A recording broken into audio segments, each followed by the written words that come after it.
تو اس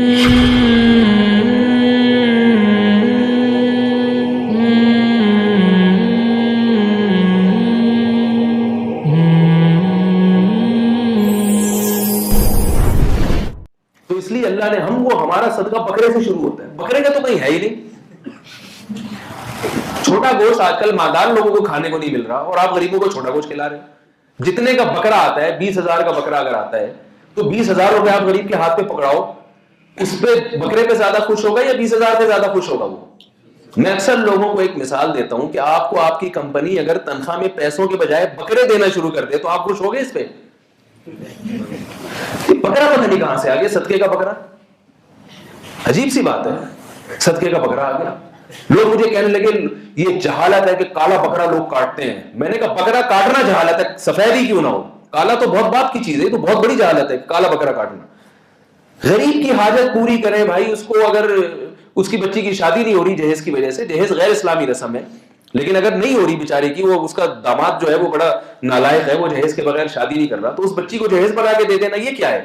یہ صدقہ ہے, یہ انسانیت کی خدمت ہے.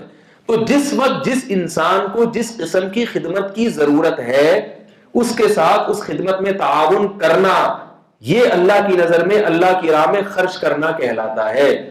اپنی حیثیت دیکھتے ہوئے ایسا نہ ہو کہ آپ ایسی خدمت کریں کہ کل آپ کو خدمت کی ضرورت پڑ جائے. ٹھیک ہے نا, آپ نے کسی کے ساتھ سامان اٹھوایا, وہ اتنا بھاری تھا کہ پھر آپ کو اٹھانے کے لیے 4 آدمی آئے ہوئے ہیں, تو اپنی حیثیت دیکھ کے اتنا خرچ نہ کریں کہ کل خود کسی سے بھیک مانگنی پڑے آپ کو, اپنی جیب دیکھ کے, لیکن کریں ضرور, یہ اللہ کا حکم ہے. اور ایسا کوئی موقع ہاتھ سے جانے نہیں دینا چاہیے. یہی ہے جو ہمارے ترازو میں یہ نیکیاں رکھی جا رہی ہیں. کل قیامت کے دن بہت افسوس ہوگا جب دوسروں کو دیکھیں گے کہ ان کے جو اعمال کا ترازو ہے وہ نیکیوں سے بھرا ہوا ہے اور ہماری 4 5 6 نیکیاں ٹوٹل پوری زندگی کی رکھی ہوئی ہیں, تو ہمیں اس پر افسوس ہوگا کہ اتنی سی کیوں ہے یہ. ٹھیک ہے نا, اس پر افسوس ہوگا. نبی صلی اللہ علیہ وسلم نے کیا فرمایا, حدیث کا مفہوم ہے کہ جنت میں کسی بات کا غم نہیں ہوگا مگر وہ وقت جو اللہ کی یاد کے بغیر گزر جائے اس کا غم ہوگا. کیا مطلب؟ جو وقت بھی نیکی کے بغیر گزر گیا اس کا غم ہوگا. تو اس لیے نیکی میں بڑھ چڑھ کے حصہ لینا چاہیے اور اس زندگی کو یہ بار بار سوچنا چاہیے کہ ایک ہی دفعہ ملی ہے, دوبارہ نہیں ملے گی. لوگ گورے اس کا الٹا مطلب سوچتے ہیں کہ بھائی ایک ہی دفعہ ملی ہے, جی بھر کے جی لو, مزے اڑا لو. ہم کیا کہتے ہیں, اسلام کیا کہتے ہیں, ایک ہی دفعہ ملی ہے اسے کسی کام میں لگا دو. وہ اسلام آپ کو صحیح راستہ, واللہ یدعوکم الی دار السلام, اللہ کہتے ہیں ہم تمہیں دار السلام, سلامتی کے راستے کی طرف بلاتے ہیں, اور کافر تمہیں تباہی کے راستے کی طرف بلا رہے ہیں.